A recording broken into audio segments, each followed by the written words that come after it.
Bonjour à tous. Au travers de cette vidéo, je vais vous expliquer et vous montrer donc le simulateur de voilier expérimental Virvoile. Lorsque vous lancez le simulateur, vous arrivez donc sur cet écran. À partir de cet écran, vous allez pouvoir vous entraîner en solo. Pour cela, frappez la touche F2. Vous voici avec votre premier voilier sur la mer Égée. Le vent souffle du nord à la vitesse de 20 nœuds. En haut à gauche de l'écran figure un ensemble d'informations relatives à la navigation.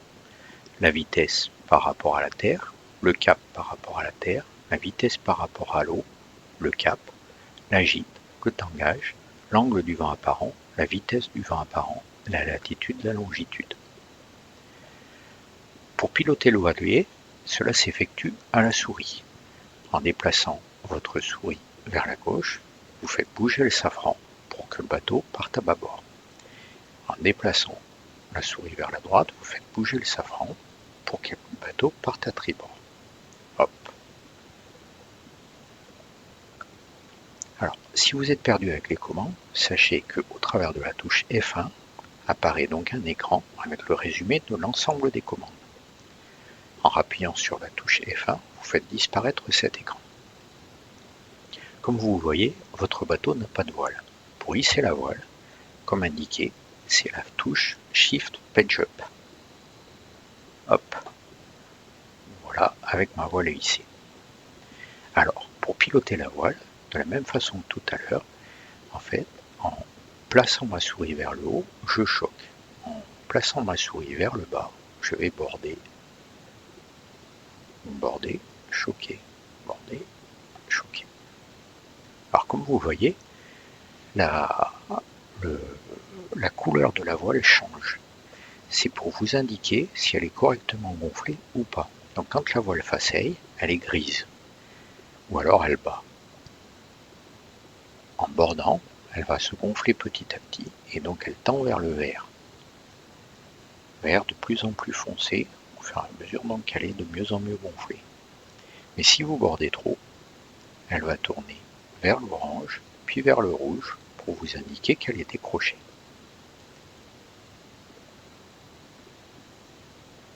Donc, on va essayer de partir vers le rocher que je vois là-bas, en tirant donc à bord de près.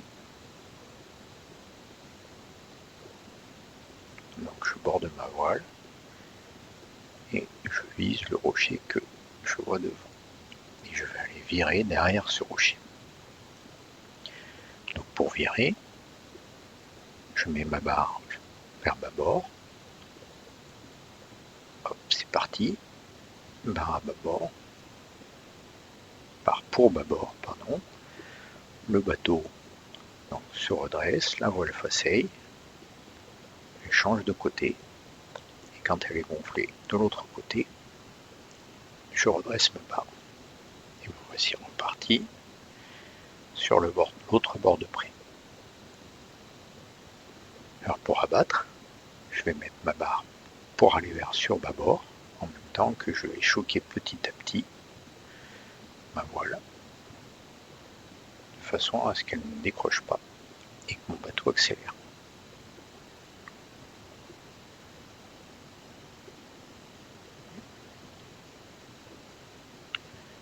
Voilà.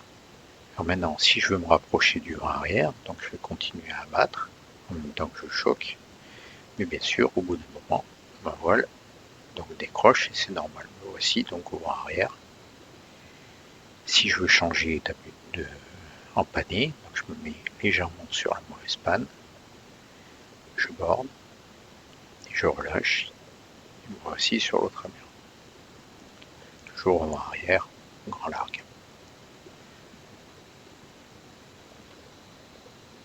Quelques commandes importantes. Donc, si vous appuyez sur la touche S, vous allez bloquer le safran. Et en appuyant sur la touche V, vous allez bloquer la voile. Ce qui vous permet maintenant de déplacer la souris sans avoir d'impact sur le comportement du bateau. Si je veux reprendre les commandes, donc si je appuie sur V, je vais reprendre la commande de la voile, mais pas le safran, qui lui reste bloqué. Et si je appuie sur la touche S, je vais libérer mon safran, qui maintenant de nouveau est libéré. Voilà, vous avez découvert comment naviguer avec ce premier bateau sur la mer Égée. Sachez qu'au travers de la touche F2, vous pouvez changer de bateau et de scène. Ce même bateau sur un espace infini, un catamaran sur la mer Égée, un catamaran sur une mer un petit peu agitée, un trimaran de la taille d'un ultime, capable de faire des pointes à plus de 35 nœuds,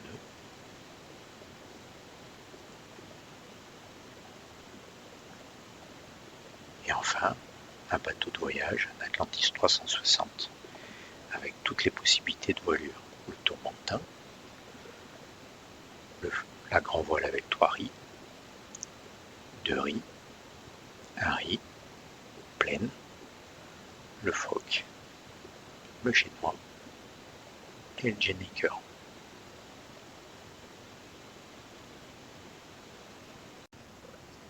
Alors pour utiliser le simulateur avec votre application de navigation préférée, OpenCPN ou QTVLM, il vous suffit de lancer conjointement le simulateur et OpenCPN ou QTVLM, de les disposer soit sur un écran chacun, soit sur le même écran, et à partir de ce moment-là, donc vous pourrez visionner la position du bateau sur la carte de votre application de navigation. Et puis vous pourrez aussi visualiser donc les différents cadrans et indicateurs comme la gîte, le tangage, la vitesse du vent apparent, etc. au travers des instruments qui sont disponibles sur ces outils de navigation. Sachez que la précision du GPS n'est pas excellente et que vous pourrez donc observer quelques décalages entre la position du bateau et sa position sur sa carte. Donc voilà, cette vidéo d'introduction au simulateur expérimental Virvoile est terminée. Vous pouvez donc continuer à le découvrir seul en utilisant la touche F1 et en voyant donc l'ensemble des commandes disponibles et en vous familiarisant donc avec le pilotage des voiliers et à l'utilisation conjointe avec OpenCPN ou QTVLM. Au cours des prochaines vidéos, nous regarderons plus particulièrement donc le pilotage automatique et le système d'ancre. Et puis ultérieurement, nous regarderons donc comment naviguer en réseau et à plusieurs. À bientôt et merci pour votre écoute.